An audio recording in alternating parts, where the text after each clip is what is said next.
Good morning. Good morning. Please feel free to move around in your seat so you can have a better view or rest your knees.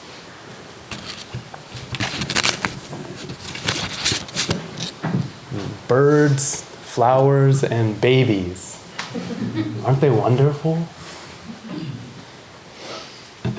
I've been thinking about how we live in a time where we have access to so many images, and I can turn on the TV and see, I could watch a movie about somewhere in the Bahamas. I know people who go to the Bahamas now at this time of the year, but to imagine making your way through the fullness of winter, the first bloom that comes out, my world already feels completely rocked by that first bloom.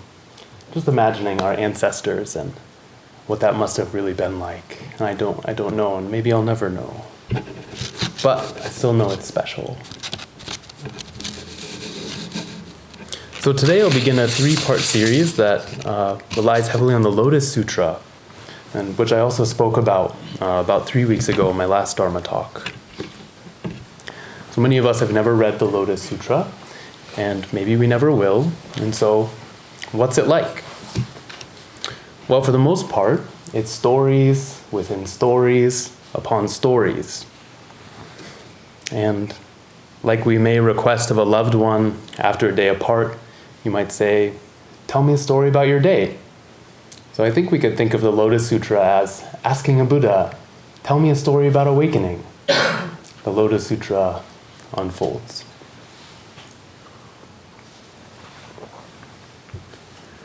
So these stories are cosmic and fantastic. They're not unlike our dreams.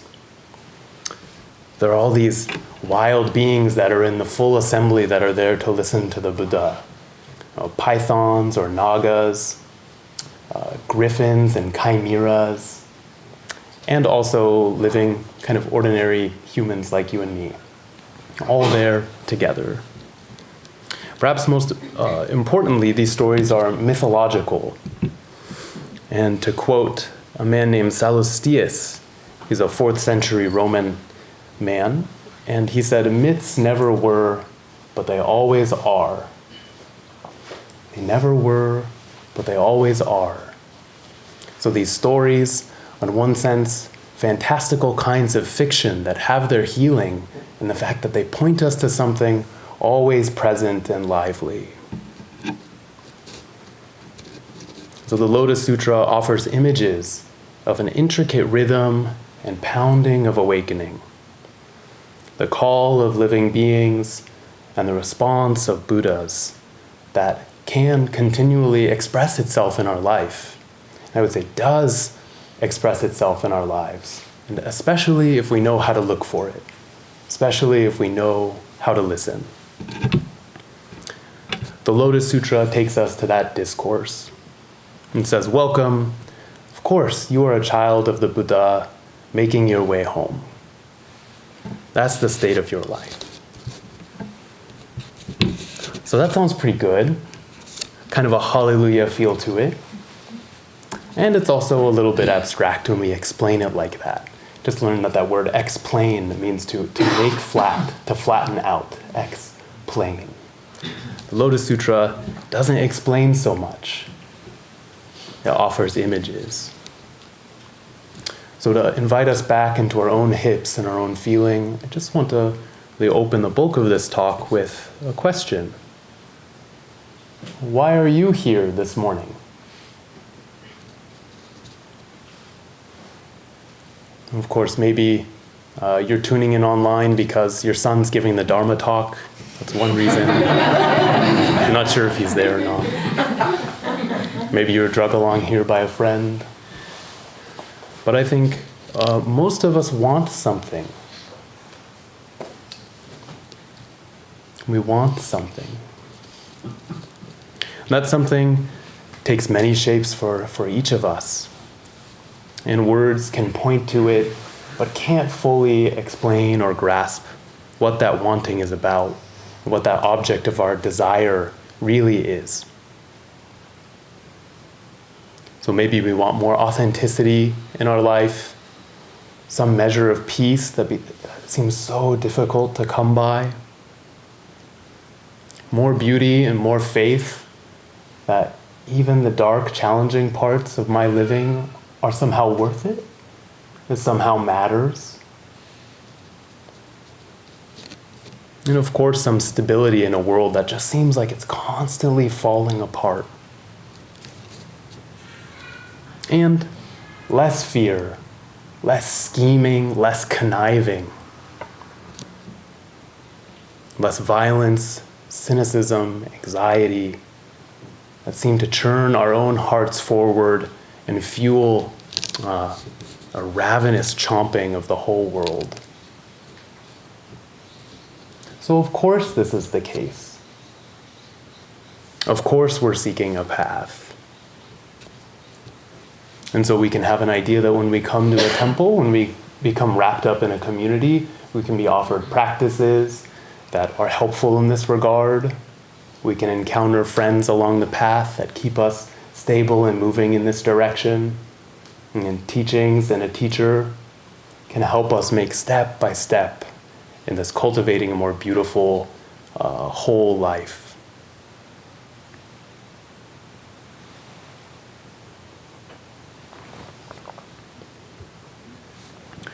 And when you walk into a Mahayana Buddhist temple, you're offered very quickly a quite interesting narrative, a confounding narrative in countless forms again and again and again. That your beginningless ignorance, delusion, messed upness is also made of the exact same stuff as profound wisdom. We're told again and again, and mostly we don't believe it. It's too wild, too good to be true, too contrary to our daily experience, too contrary to our daily suffering and the suffering we see in the world. We're told that this beautiful and meaning human life is about seeing directly into that gate, that key, that doesn't hold awakening out there and our problems in here so that we could just gather it up bit by bit. It's not a process like that, and nor is it that the goodness is just purely in here and someone will hand you the clippers and you get the shrub of your life and you just get the like a bonsai tree, you know. That's not how it works. And that's why we use words like awakening. You wake up to something. It's already here. It's realized. It's always been here. So these teachings, one easy phrase that is used to describe these teachings are Buddha nature. That it's not that we have Buddha nature, it's that we are this nature of Buddha. And it's perplexing, it's confounding. The Venerable Thich Nhat Hanh puts the conundrum like this. Imagine the wave rising on the surface of the ocean. The wave is made of water, but sometimes it forgets. A wave has a beginning and an end. It goes up and down. It can be higher or lower than other waves, and more or less beautiful than other waves. If the wave is caught by these notions, beginning, ending, coming up, and going down, more or less beautiful, it will suffer. But if the wave realizes it is water, it enjoys going up and going down. The wave doesn't have to go anywhere to look for water in the present moment. The wave is already water. Nirvana is not the object of our searching, and we do not need to enter nirvana because everything is in nirvana already. We are perfectly in nirvana. We have been nirvanized from the non-beginning.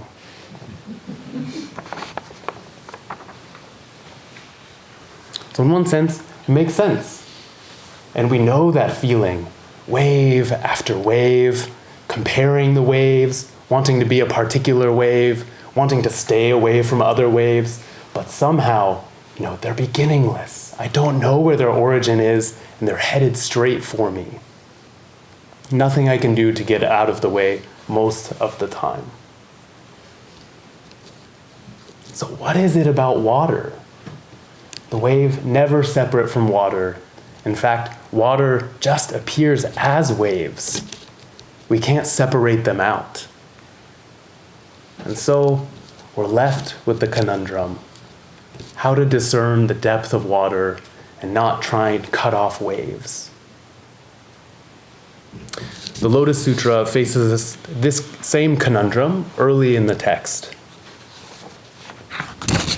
And that vast assembly all thinks in unison about the problem and the conundrum. And they think, why does the Buddha say that his teaching is profound and so difficult to comprehend? And at the same time, he has said that there's only one principle of liberation, so that we too will attain nirvana.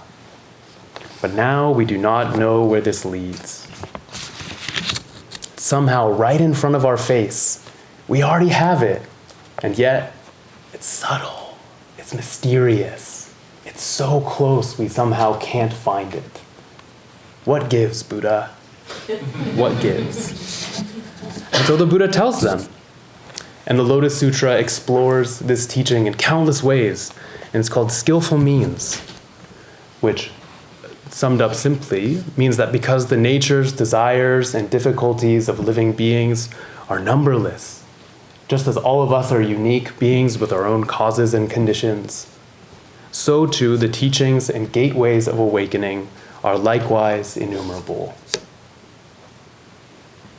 One way this teaching becomes more clear to me is we all sat meditation a few minutes ago together. Just a short time, sitting quietly together in the room.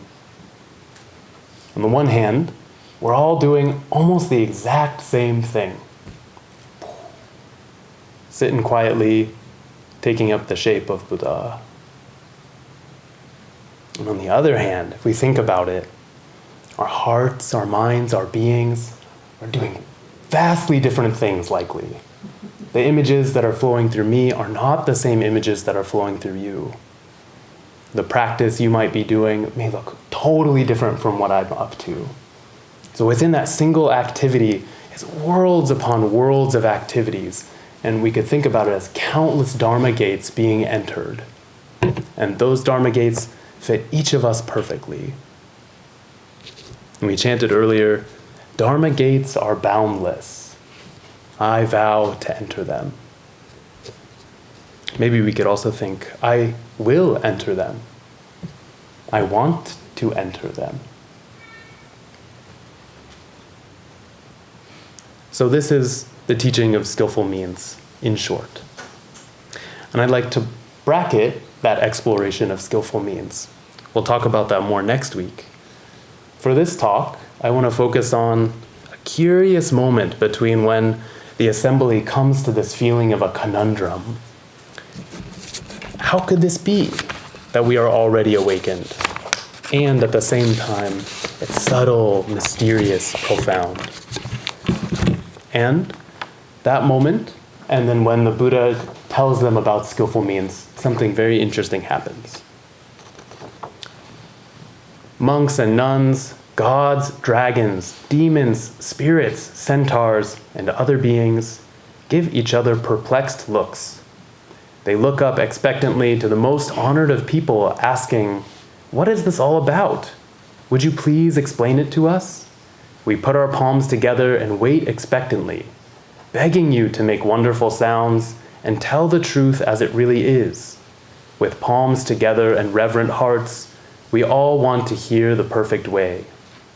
The Buddha says, "Stop, stop. There's no need to say more. If I explain this matter, all of the world's heavenly beings, as well as human beings, will be startled and perplexed." The assembly speaks again. "World-honored one, please explain it, please explain it. Please preach to us without reserve. In this assembly are countless beings who can put their reverent faith in you." But the Buddha again said, "Stop. If I explained this, my Dharma is so wonderful and hard to imagine, all would be startled and perplexed. On hearing it, those who are utterly arrogant will neither respect it nor believe it, And so they once again request, please, for our sake, bring yourself to explain it clearly. If we hear this Dharma, we will experience great joy. And then the Buddha responds, since you have now earnestly repeated your request 3 times, how can I refuse you? Now listen carefully, ponder over what I will say and remember it, for I will explain it clearly for you. When he had said this, immediately some 5,000 monks and nuns, laymen and laywomen, got up and, bowing to the Buddha, left the meeting. Why? Because they had already imagined themselves to have attained and borne witness to what they had not actually attained. They were incapable of receiving the Dharma. The Buddha kept silent and did not stop them.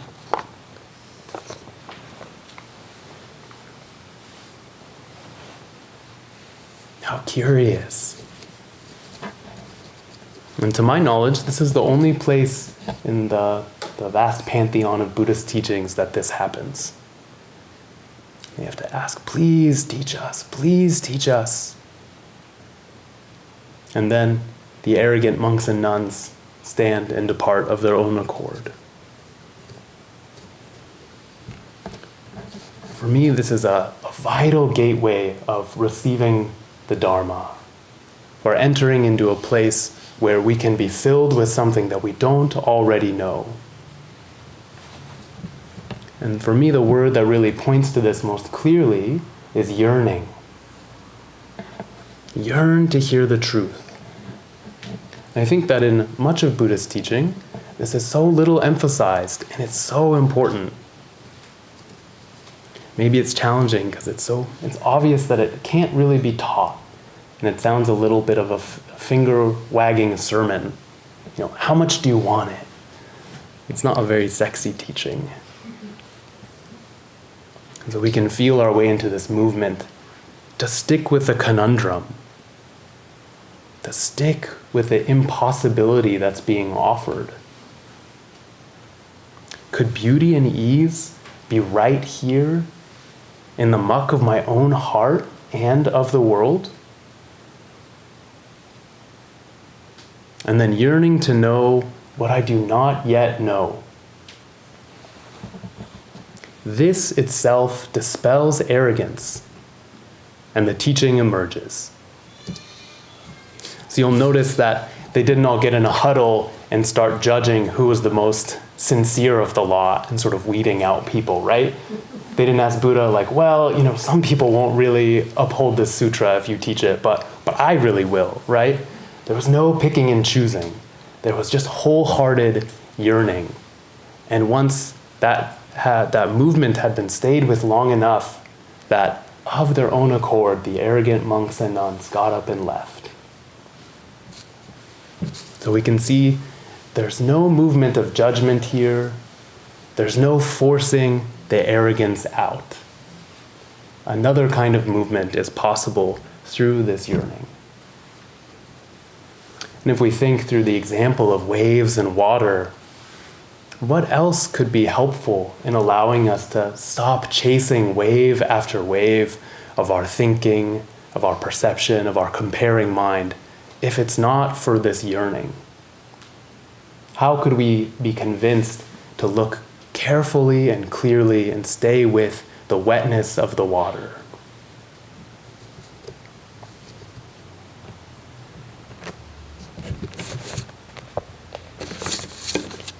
Someone who I read quite a bit of, his name is James Hillman, a Jungian psychologist, and he has these words which point out the conundrum for me, or this movement more like. Nursing and sitting with it, dwelling upon it, tracing the invisible mystery of it, letting compassion come for your own chronic disorder. This all slows down your progress, moves you from future thinking to essential thinking about your own nature and character, upon life's meaning and deaths, upon love and its failure. There's kind of a dull ache you can feel. I also want to offer another poetic image which points to this yearning for me, and many of you will know it well. You do not have to be good. You do not have to walk on your knees for 100 miles through the desert repenting. You only have to let the soft animal of your body love what it loves. Tell me about despair, yours, and I will tell you mine. And meanwhile, the world goes on. Meanwhile, the sun and the clear pebbles of the rain are moving across the landscapes, over the prairies and the deep trees, the mountains and the rivers. Meanwhile, the wild geese, high in the clean blue air, are heading home again. Whoever you are, no matter how lonely, the world offers itself to your imagination and calls to you like the wild geese, harsh and exciting, over and over, announcing your place in the family of things.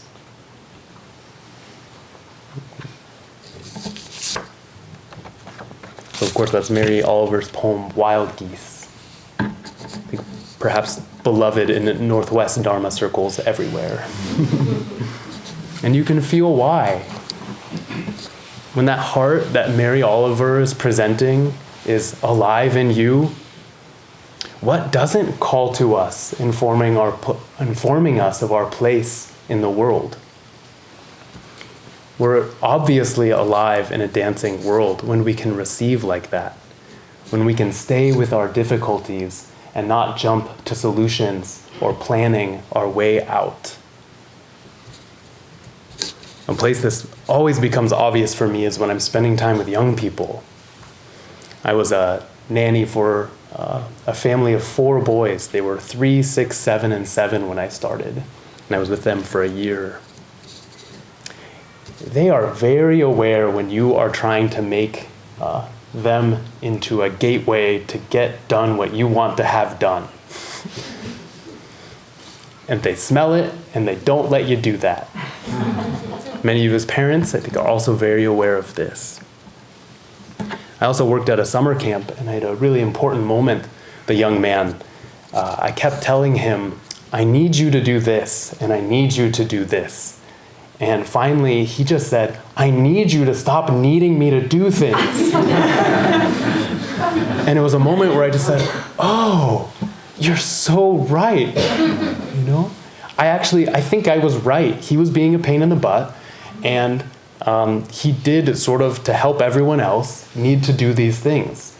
And yet, if I present that as the leading heart, I'm actually wrong. The open flow of our life together can't turn into something else. We can't be helpful to each other if that's the heart that I bring forward. So I could have asked, and I did ask after that, what do you need? And he said, I need 5 minutes. And I said, okay, I'll be back. And our communication flowed actually much better for the entirety of our experience at camp together after that moment. So how often does that actually that movement happen within our hearts? And in fact, I would say I mostly discover it every time I sit down and sit zazen. That I'm walking around with a fairly robust map of what should be happening in life and trying to press everything into that shape. When I sit down on the cushion, my whole being sort of yells at me a little bit or cries. Maybe a little bit of both, like kind of snarling. Yeah. And there's a moment of, oh, you're alive, and I need to receive something that I can't actually see. It's not in the shape of the wave. There's something else that I need to hope for and pray that I can be present to. So in our tradition here, if you walk into the temple, there are a number of ways that we attend to this kind of yearning.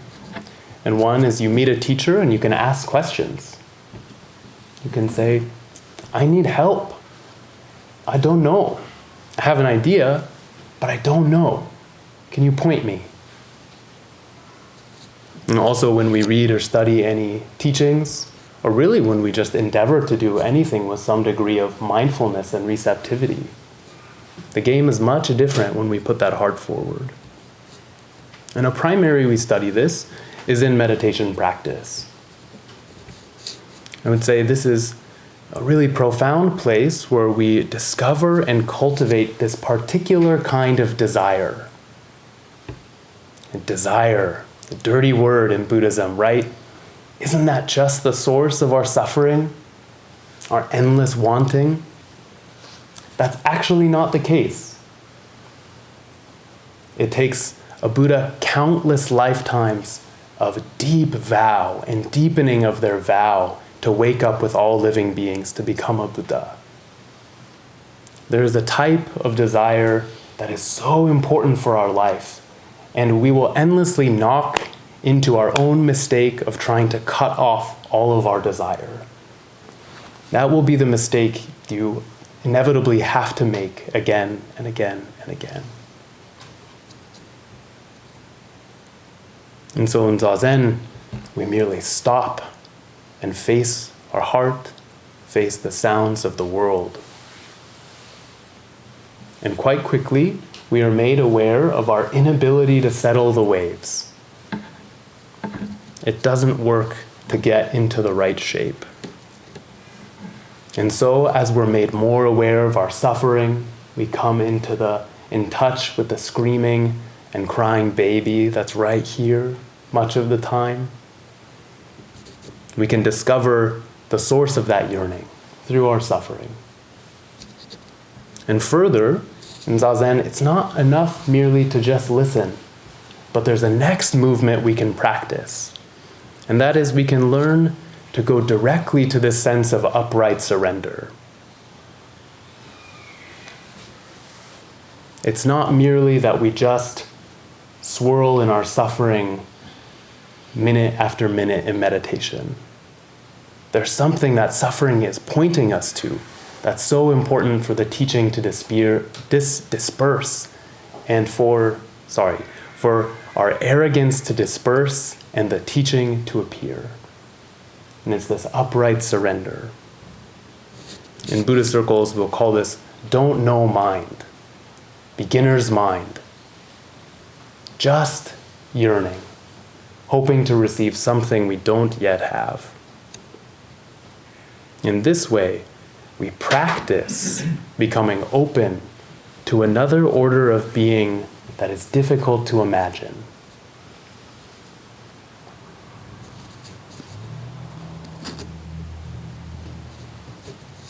As we sit down and take up the posture of meditation, those wild geese, they're not outside. Honk, honk, honk. And Edjo's fond of telling people that those Canadian geese, they produce, what is it? Is it 2 or 7 pounds of grass? 2 pounds of poop every day. And they're not that big, right? You go on a soccer field or you play ultimate frisbee and it makes more sense, right? There's a lot.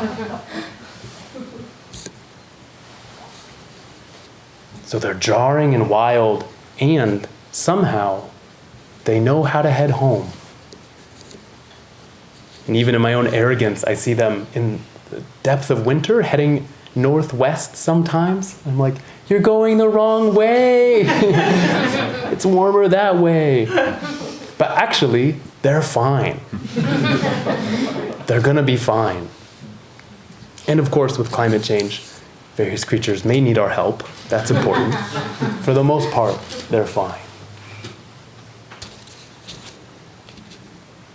So I want to encourage you when you next sit meditation practice, or have recognition that when you're walking around in life, you feel your heart is caught and tight. You can remember, you don't have to be good. In fact, you don't have to have a good plan. You just have to let the soft animal of your body love what it loves. That's a good plan. but we don't get to make it into a plan. This yearning requires bringing forth our raw heart. I was looking, many of you are familiar with Dogen's teaching, the universally recommended instruction for Zazen. One of the adjectives that's used for sitting again and again is wholehearted. They wholeheartedly sit Zazen. That whole heart is something we employ and is our jewel that we are entrusted with. So to let the soft animal body love what it loves, what's that like?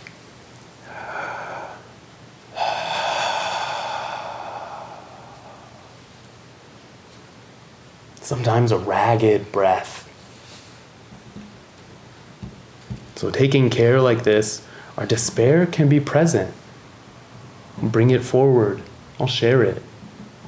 And still, somehow beyond my perception, wondrously, the wild geese head home.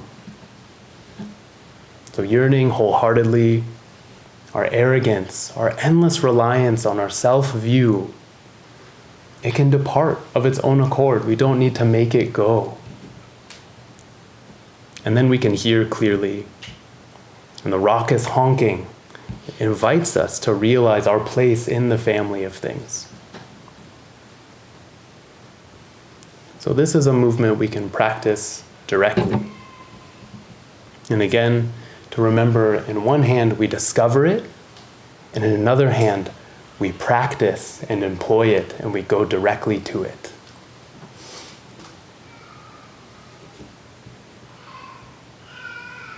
So knowing our place in the family of things, this points towards the teaching of skillful means. And we'll spend time there next week.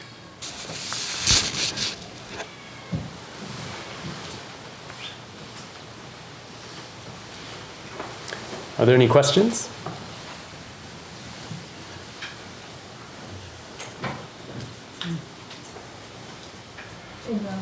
I was, listening to that story from the Lotus Sutra, when the 5,000 monks and nuns get up to leave. It's so easy for me to hear, yes, always remember that you don't know, and we always need to be more. Don't be those 5,000 monks and nuns.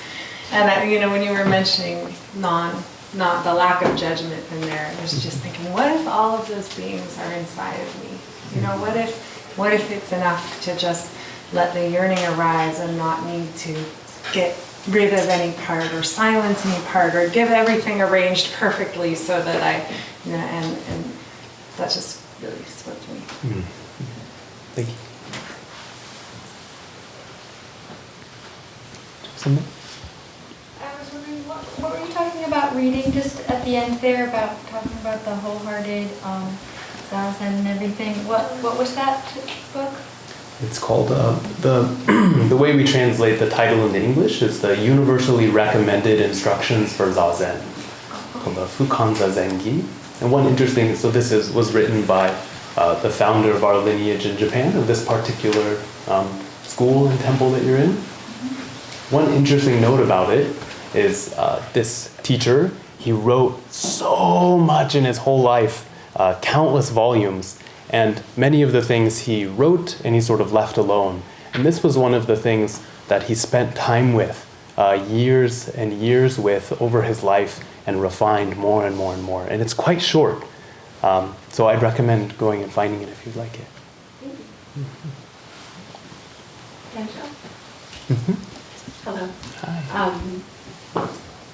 Occasionally over the years that I've been going to temples and to churches and things, I have wondered whether it's something about human beings or people in America, I'm not sure, that makes people compare each other with themselves and come up with notions of some people being better at being spiritual than others. And I just wondered what you think is driving that impulse in people and what we can do to create more warm and welcoming temples. Thank you. Yeah, that's a great question. It's a really difficult question, too. something that I've always been very curious about and irked about and challenged with in Buddhism is if you read especially some of the old sutras, the Buddha and his disciples have no problem with clear seeing about where a being is spiritually. So like what they see, what this being from their, cultivated heart, what they understand and what they don't understand about the truth of things. And that it feels pretty brutal.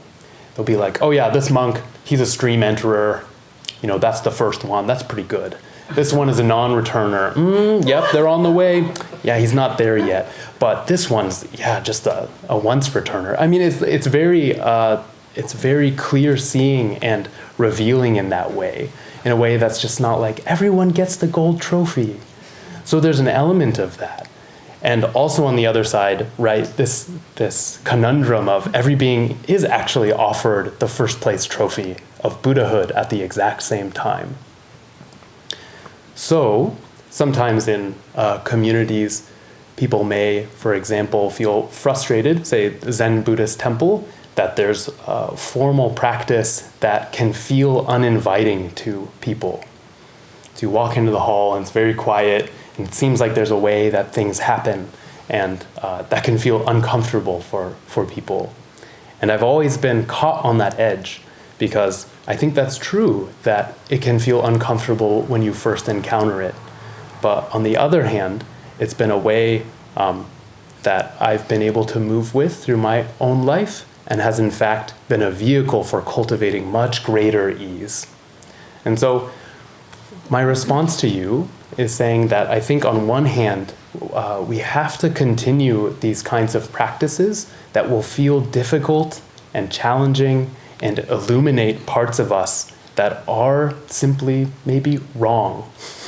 That chasing after the wave after wave is not going to allow us to find a deep kind of freedom.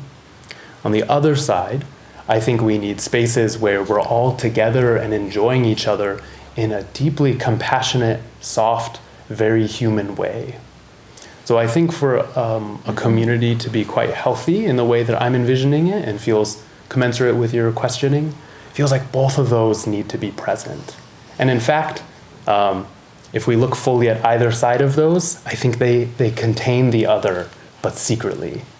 They're just not the front foot that's being expressed in that moment. Does that feel like it gets at your itch? Yes.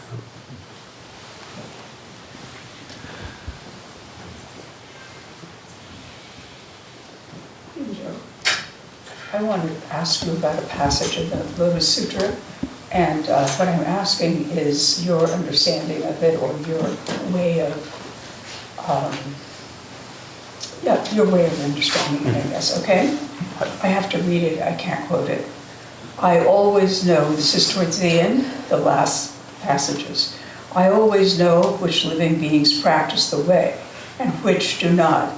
In accord with what their salvation requires, I give voice to the various teachings. So this has always troubled me. And so I'm interested, since you're studying the Lotus Sutra, of how you hear it. Would you be willing to share more about what is troubling to you? It sounds like an omniscient God. Which in fact is one of the epithets of a Buddha, right? That they'll say, oh, the omniscient one. That word is used, and I don't know what the word is in Pali or Sanskrit that's used for omniscient. But it's the translation we have in English. Right. Yeah. So I guess to add a little bit to that, there's some contradiction in that for me. That the omniscience. Well, I'll shoot for what I have to say about that. Okay, great, thank you. Dialogue. That really is the root of skillful means. That, for example, I could say within my being right now, there, let's say, are many beings in me that really want this talk to go well, and I will give myself a huge pat on the back after we get out of here if this has seemed to go reasonably well. And be like, yes, you did it, you got it, awesome, Genjo, right? That's all totally present in me somewhere. And there's another part which knows that the plum blossoms out there are expounding the Dharma perfectly. That in fact, my participation and whether this went well or didn't go well, totally irrelevant. The wholeness of life, deeply present in everyone's path, utterly complete, whether I affect it or not. So, I would say that there's, through this yearning, I can invite beings that are less subtle, more juvenile in their understanding. I can invite them into more peace and ease. But it takes knowing really what they're seeing. It takes feeling them. It takes being aware of what they want and not judging them or beating them up, but say, hey, did you notice it doesn't matter if you did a good job or not? And I think that dynamic within our whole heart is present all the time. And it's also at the heart of the Lotus Sutra in saying that there are various kinds of teachings that are offered in Buddhism, and depending on where someone is, the next step is different. This is really the heart of skillful means. And so a being totally lost and confused will eventually end up at perfect Buddhahood, but they won't be told you're a Buddha, there's nothing you have to do from the very beginning. They'll probably be told, give a gift. Just give something away and loosen your self-clinging, right? So step, step, step, step, Buddhahood, skillful means. Yeah.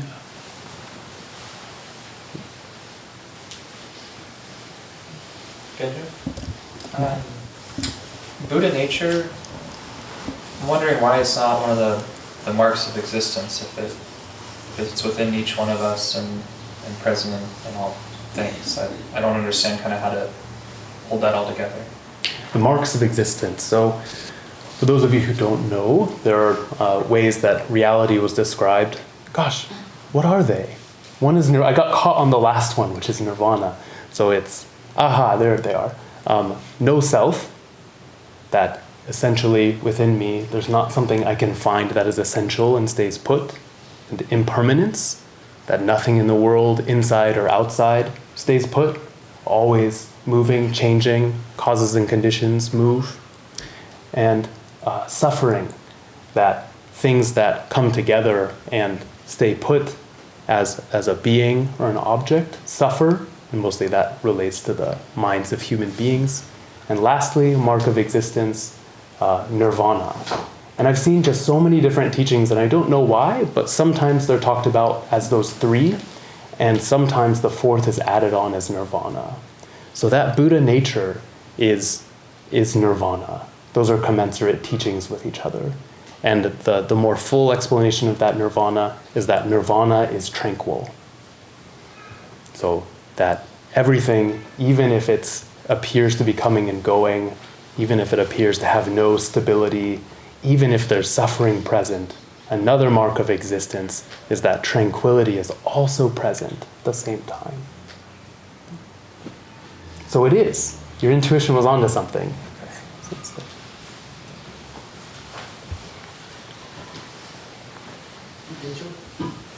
So in response to June's question, that your talk doesn't matter and that it's irrelevant. And I don't understand that to be the teaching of emptiness. Mm-hmm. I think your talk is completely free. Thank you for your teaching. Genjo, I've been reading the Heart Sutra every day for a year. And I started reading the Lotus Sutra, which I've had in my library for years.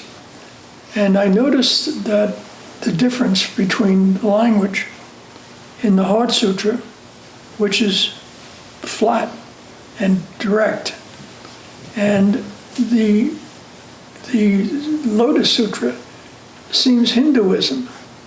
There's a heaven, there's people become Buddhas and sort of last forever. Why is that? What happened? And when were they written? Where did it go wrong?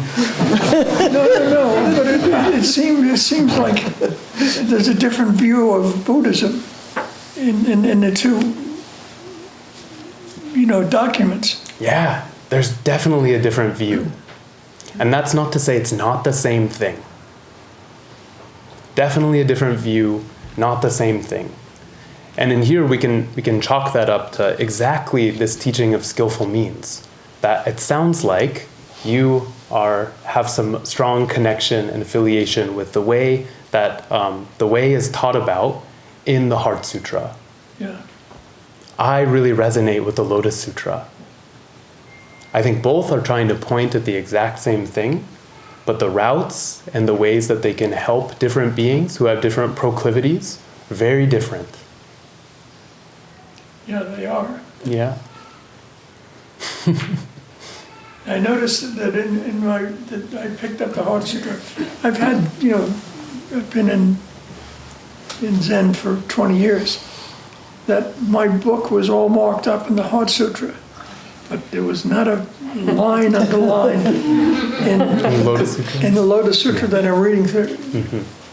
Does it feel like a problem in your practice or in your life that there are some of these teachings that... Well, I feel like I'm sort of left out. In other words, I'm a Catholic in a Protestant, the difference. Mm-hmm. Or I'm an atheist, mm-hmm. a non-theological, which the Buddha was. Mm-hmm. Saying that there's no permanent self, mm-hmm. but there's permanent self all the way through the Lotus Sutra. Well, the teaching's a little bit different. It's hard to chalk that down to just say it's permanent self. But bracketing that, I want to say that I think you're not left out. I think that you actually coming forward and saying that you have challenge, that the Lotus Sutra is challenging to you and uninteresting, is actually a gift to other people who feel the same. So that's why we practice together, that if we just had one person, one way, if we just said, if you don't read the Lotus Sutra, you will not get the goods, lots of beings would be left out. But instead we say, there's a whole wide canon. And actually I'd say the Lotus Sutra, I think, is most interesting to me right now because it's so challenging to stay with. In fact, when I go to study the Lotus Sutra, I actually feel like I have to die a little bit. It's so opaque. It's so uninteresting to a part of me that I have to have this night where I just feel totally hollowed out. And in a sense, I recognize that maybe some of the great teaching is just right there. That the same thing happens when I sit meditation. I'm totally impressed upon by images, yearnings, mad, wild stories that I seem to have no ability to understand. That's what meditation can sometimes feel like. But if I go into a place of yearning, it can all find a grounding in significance. So for me, that's one place where the Lotus Sutra particularly comes alive.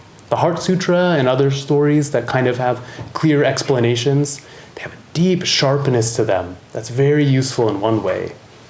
But this opaque flavor of endless stories within stories and mythology, I think it requires a different kind of encounter that I think is also really important. That's my little plug if you want to open up and, get your pen out, maybe underline a few things.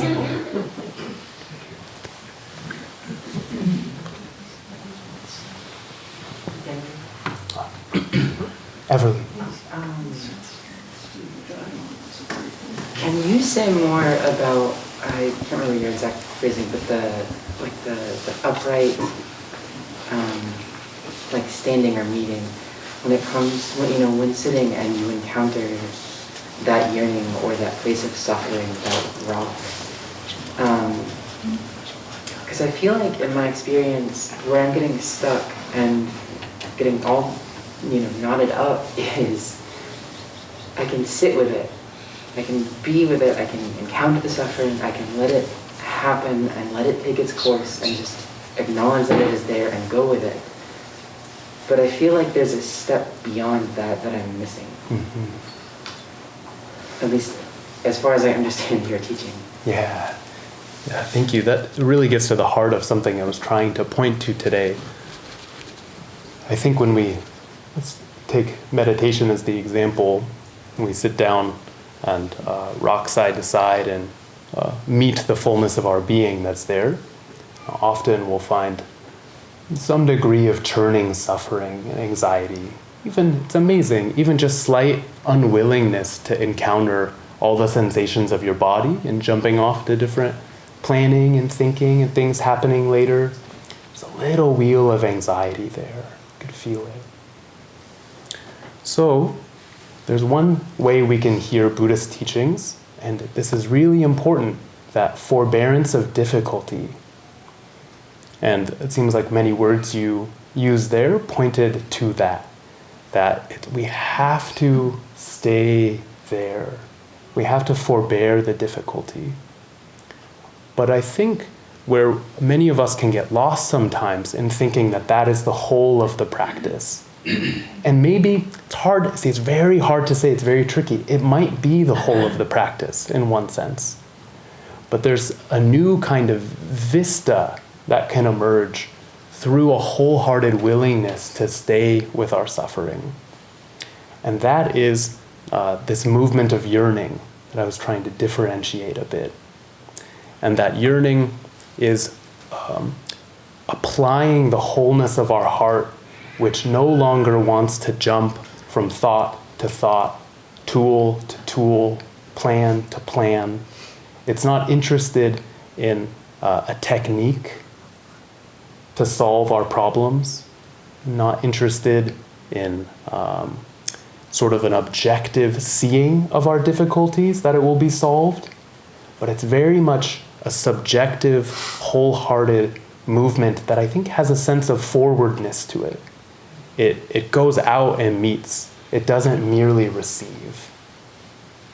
So this is, I think, that next movement where we really ask the Buddha. We ask something. We just ask with our whole heart, what is it that I'm not getting when I rely on thought after thought, way after way, or wave after wave, to know the world? What am I missing? That's the movement of yearning I'm trying to point to. And from there, teachings appear. The arrogance of thinking we know what's happening moment by moment departs by itself.